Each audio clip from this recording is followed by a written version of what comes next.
Olá, esse é o programa Fé para Hoje, um programa da Primeira Igreja Presbiteriana de Governador Valadares.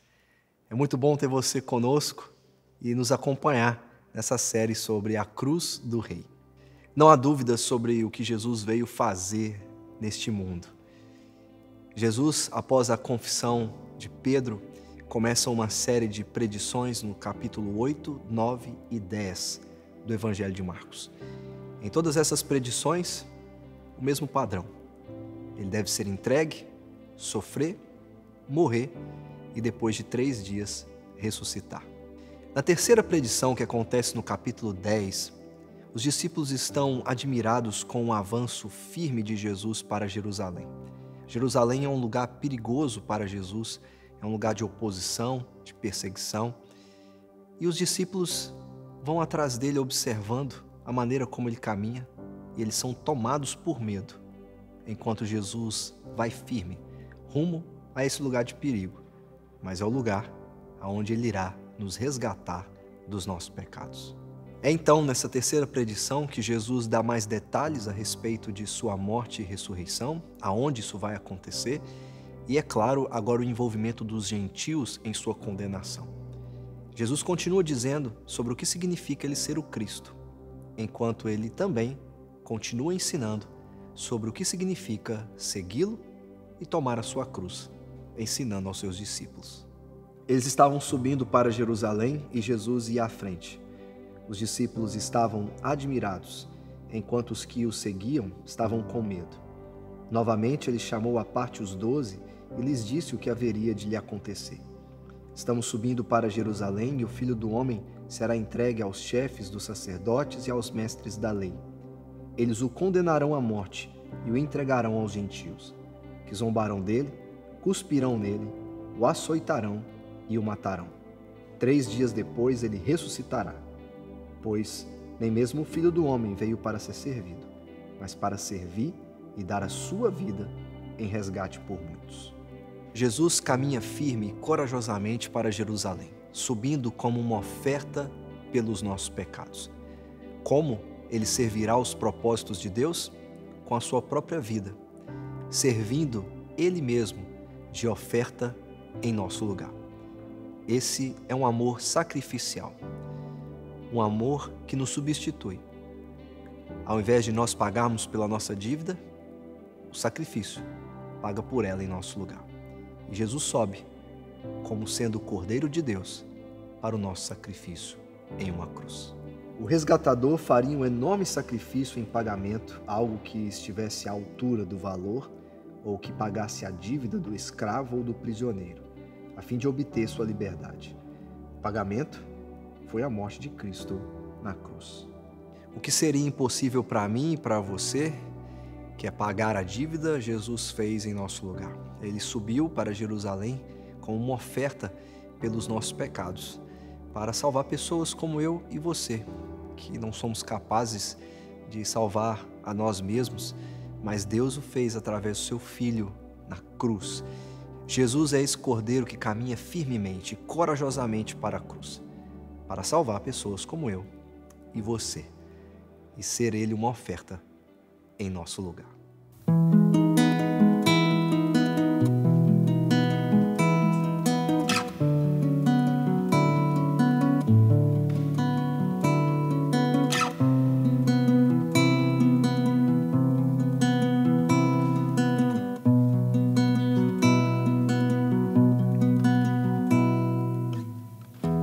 Entra, mestre, descansa um pouco. Estás cansado, estás sedento e rouco.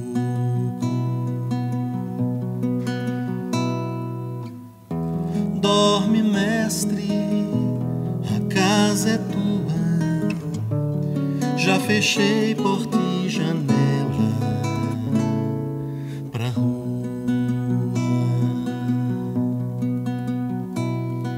Deixou-me falando só, dormiu tão pesado, fazia dó. Como será, mestre, este sonho teu? Sonhas como um homem, sonhas como Deus, sonhas com a glória que tinhas com o Pai na luz, ou sonhas com a cruz.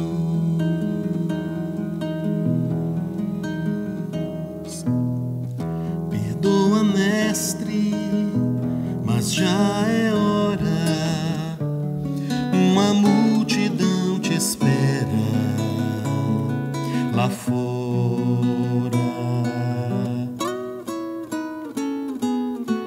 Estás decidido, não te detenho. Vais curando até chegar ao lenho. Partiu, fica a paz em mim, fica a sala com cheiro de jasmim. Vai verter a vida do corpo teu, vai levar a culpa de alguém como eu, vai lavar o sujo do meu próprio eu, levar-me puro, vai verter a vida do corpo teu, vai levar a culpa de alguém como eu, vai lavar o sujo do meu próprio eu, levar-me puro.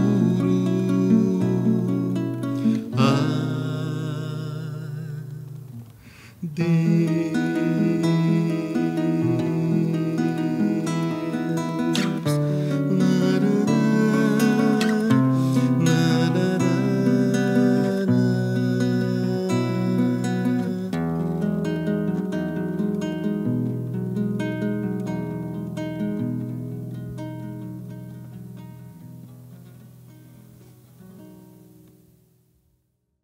A caminho de Jerusalém, Jesus vai à frente, resoluto. Enquanto isso, seus discípulos vão atrás dele, se perguntando: por que o mestre vai assim tão firme para um lugar tão perigoso? É isso que nós encontramos em Marcos, no capítulo 10, na terceira predição de Jesus a respeito de sua morte e ressurreição. Nesse episódio, no versículo 32, Jesus está indo adiante dos seus discípulos e a realidade é que os discípulos estão logo atrás com medo, porque Jerusalém é um lugar de perigo, é um lugar de perseguição, é um lugar de oposição a Jesus, é um lugar de morte e de sofrimento. Mas Jesus, de maneira firme e resoluta, vai adiante deles, subindo para Jerusalém, e ele diz então, no versículo 33, estamos subindo para Jerusalém, e o Filho do Homem será entregue aos chefes dos sacerdotes e aos mestres da lei. Eles o condenarão à morte e o entregarão aos gentios, que zombarão dele, cuspirão nele, o açoitarão e o matarão. 3 dias depois, ele ressuscitará. Em todas as predições de Jesus, ele não fala da morte como sendo uma tragédia, mas como o começo do triunfo glorioso de Jesus. Ele vai morrer e, após 3 dias, ressuscitar. Há outros detalhes nessa predição, além, é claro, do medo dos discípulos e da coragem firme de Jesus que vai à frente deles. Há também agora o acréscimo dos gentios e do lugar onde tudo isso vai acontecer, que é Jerusalém. Mas veja que interessante, eles estão indo a Jerusalém, na verdade a Páscoa está se aproximando, e Jesus entra aqui na sua última semana, a última semana do seu ministério. Enquanto muitos peregrinos estão indo a Jerusalém levando suas ofertas, Jesus não leva oferta alguma. Ele não leva um cordeiro consigo, nem os discípulos estão levando, mas ele mesmo é o cordeiro que sobe para Jerusalém e que vai espontaneamente entregar a sua vida em favor desses discípulos que estão com medo logo atrás dele. Esses discípulos, na verdade 2 deles, não entendem o que Jesus está dizendo a respeito de sua missão e de sua identidade como Cristo e o propósito dele morrer e ressuscitar. João e Tiago fazem um pedido a Jesus. A visão deles de Jesus subindo firmemente a Jerusalém é uma visão mais política.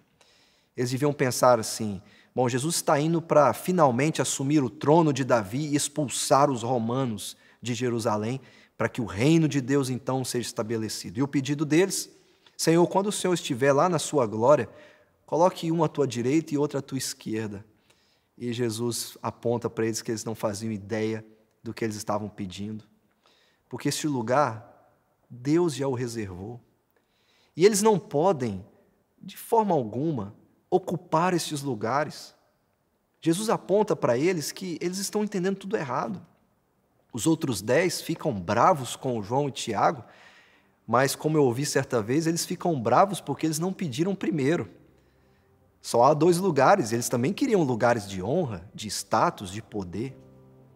Os discípulos de Jesus precisam entender o que significa ele ser o Cristo, mas precisam também entender o que significa seguir o Cristo.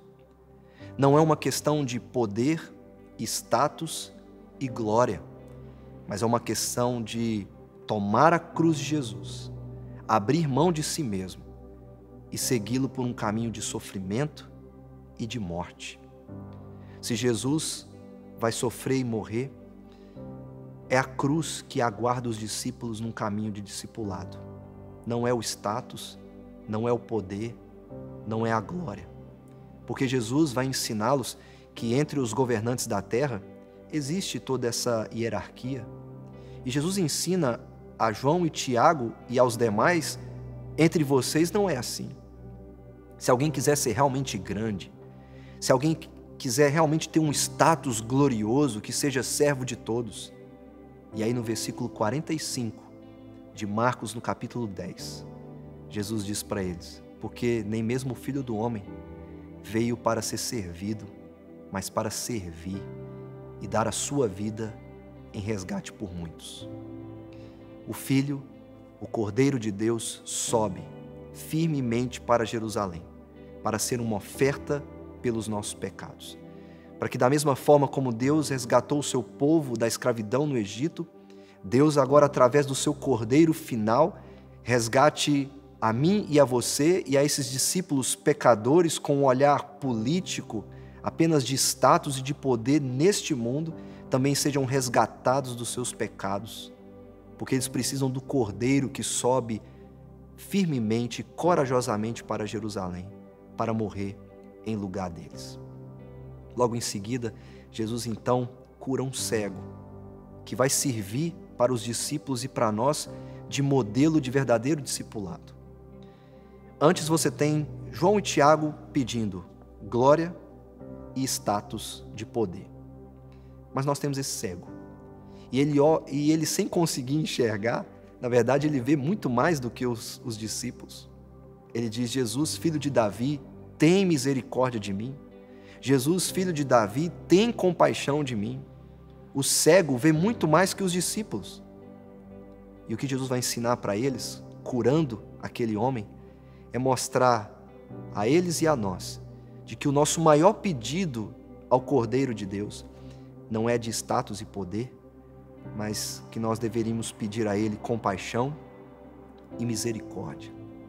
O Cordeiro sobe e subiu para Jerusalém, para ser uma oferta pelos nossos pecados, para que sempre que nós clamássemos a Deus: ó Deus, tenha misericórdia de nós, tenha compaixão de nós, Deus o Pai então possa, através da obra do seu Filho na cruz, nos dar compaixão e misericórdia, abrindo os nossos olhos para que a gente não deseje status e poder, mas deseje apenas a graça que vem da parte dele através de Jesus Cristo. O Rei e o resgate é sobre um cordeiro que sobe voluntariamente para o lugar de sacrifício. E ali, na cruz, ele é essa oferta pelo nosso resgate, para que Deus possa finalmente nos guiar por um êxodo definitivo até a vida eterna, através da morte e ressurreição de Jesus Cristo, que é o nosso Cordeiro. E que nós assim, eu e você, possamos clamar a Jesus não por status e por poder, mas por compaixão e misericórdia. E que Deus te abençoe, em nome de Jesus. A Escritura vai deixar muito clara qual foi a missão e o objetivo de Jesus ao vir a este mundo. Ele veio para servir, ele veio como um próprio sacrifício, como oferta viva, como o Cordeiro de Deus que tira o pecado do mundo. A grande pergunta é: você busca a aprovação das pessoas através de poder e influência? Eu quero chamar você a olhar por uma outra perspectiva e a viver para servir. Interessantemente, Jesus dá um novo mandamento. Não como o 11º mandamento, mas uma nova forma. Quando ele diz: amem o próximo como eu amei vocês. Um amor de entrega, um amor sacrificial, um amor de serviço. Eu quero te convidar a viver dessa maneira. E eu quero orar por você, para que você possa viver a semelhança de Cristo, como alguém que se entrega para servir o próximo. Senhor Deus, na caminhada da vida, nós desejamos voar alto. Nós desejamos ter poder, influência, lugar de destaque. Medimos o sucesso da nossa vida muitas vezes pela quantidade de pessoas à nossa volta que nos servem. E muitas vezes o nosso coração se regozija nisso. Mas, meu Pai, eu quero implorar ao Senhor a graça de nos fazer servos. A graça de fazer com que tenhamos o mesmo sentimento que houve também no Teu Filho Jesus, que serviu e foi obediente até a morte de cruz, que veio para servir, ó Deus, e assim como aquele cego que clama por misericórdia, dá-nos, ó Deus, misericórdia. Dá-nos misericórdia da Tua parte a nós e também nos faça misericordiosos. Nos faça, meu Deus, olhar para o próximo com misericórdia, descer de fato a miséria daqueles que necessitam. E ajuda-nos, meu Pai, a servir. Ajuda-nos a ir além. Ajude-nos, meu Pai, a andar uma milha a mais. Ajude-nos, Senhor, a dispor o coração, a viver para servir o próximo e assim servir ao Senhor. Nos faz, meu Deus, mais humildes, mais simples e nos faz entender que a nossa posição é de servos. Nos faz entender que o nosso coração, ele não foi feito para ser senhor, não foi feito para assumir o senhorio de nada, e muito menos para buscar poder, destaque, fama ou qualquer coisa do tipo. Nosso coração foi criado para ajudar, para auxiliar, para servir e para se dispor a cuidar do próximo. Faça com que esse sentimento tome conta do meu coração e dos meus irmãos, que hoje clamam para ter um coração servo, que pode amar o próximo, assim como Teu Filho nos amou, com amor sacrificial. Ajude-nos, ó Deus, a termos essa graça. Te imploramos esse favor, em nome de Jesus. Amém.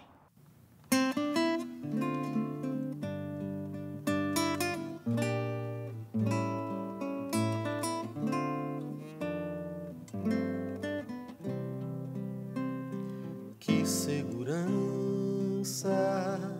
tenho em Jesus, pois nele gozo paz, vida e luz. Com Cristo herdeiro, Deus me aceitou, mediante o Filho que me salvou.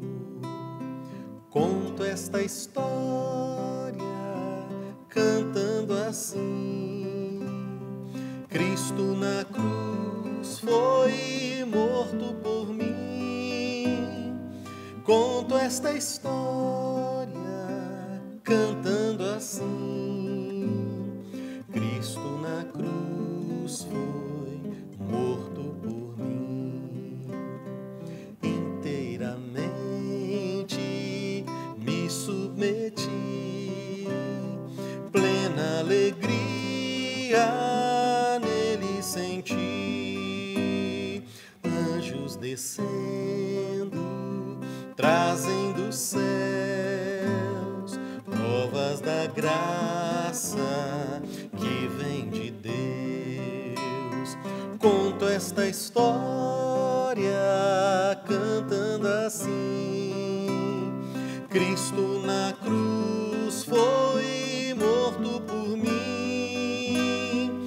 Conto esta história cantando assim: Cristo na cruz foi morto por mim. Firmado em Cristo, no teu amor, estou contente em meu Salvador, esperançoso, Rei de viver, por Jesus Cristo, por teu poder. Conto esta história cantando assim: Cristo na cruz foi morto por mim. Conto esta história cantando assim: Cristo na cruz foi, Cristo na cruz foi, Cristo na cruz foi morto por mim, por mim.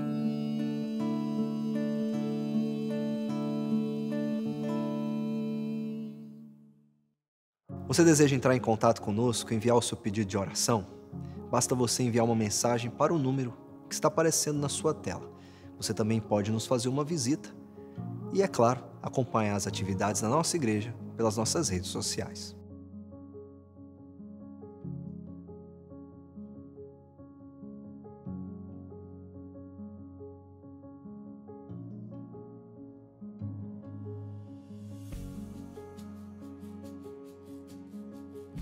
Eu quero agradecer a você que sempre nos envia mensagem com seus pedidos de oração e também com encorajamento para que a gente continue realizando esse programa.